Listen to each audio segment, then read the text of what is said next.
Assalamualaikum warahmatullahi wabarakatuh. Hai semuanya, apa kabar kalian hari ini? Semoga selalu dalam keadaan baik, sehat, dan pastinya tetap semangat dalam belajar. Di video kali ini kita akan membahas materi bab yang pertama, yaitu tentang kerajinan bahan limbah lunak. Yang akan kita bahas di materi ini, poin yang pertama adalah prinsip kerajinan dari bahan limbah lunak. Yang kedua, jenis dan karakteristik dari kerajinan bahan limbah lunak. Dan yang ketiga, pengolahan kerajinan bahan limbah lunak. Selanjutnya, mari kita simak penjelasannya. Prinsip kerajinan dari bahan limbah lunak. Setiap makhluk hidup di bumi dalam proses kehidupannya merupakan penyumbang terbesar dari limbah atau sampah.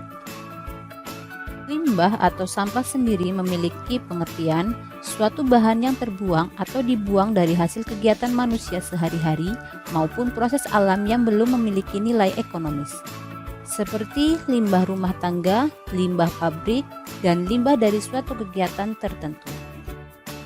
Tahukah kamu bahwa limbah terdiri dari beberapa kelompok? Limbah dapat dibedakan menjadi 3 kelompok. Yang pertama, limbah berdasarkan wujudnya.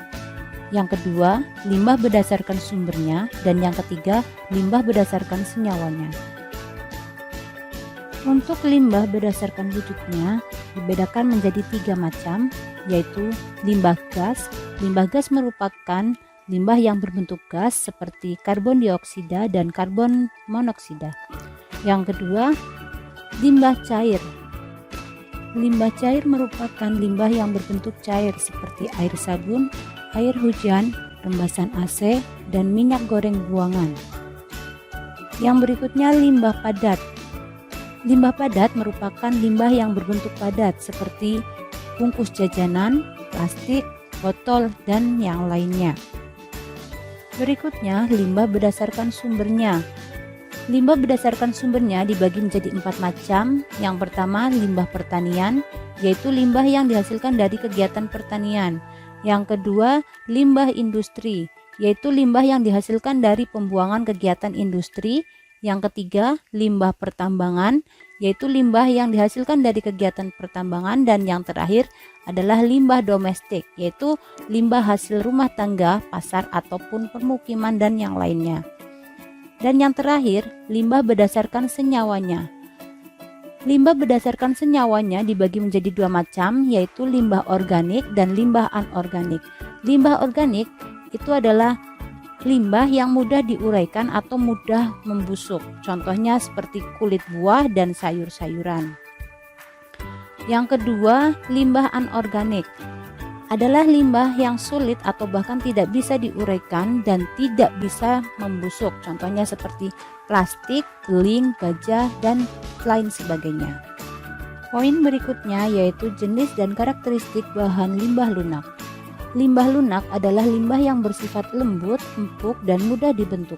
Jenis limbah lunak memiliki proses pelapukan yang tergolong lebih cepat daripada limbah keras. Limbah lunak dapat dibedakan menjadi 2 jenis, limbah lunak organik dan limbah lunak anorganik. Untuk limbah lunak organik biasanya lebih banyak berasal dari tumbuh-tumbuhan, contohnya seperti kulit jagung, kulit bawang, kulit kacang, biji-bijian, jerami, dan pelepah pisang.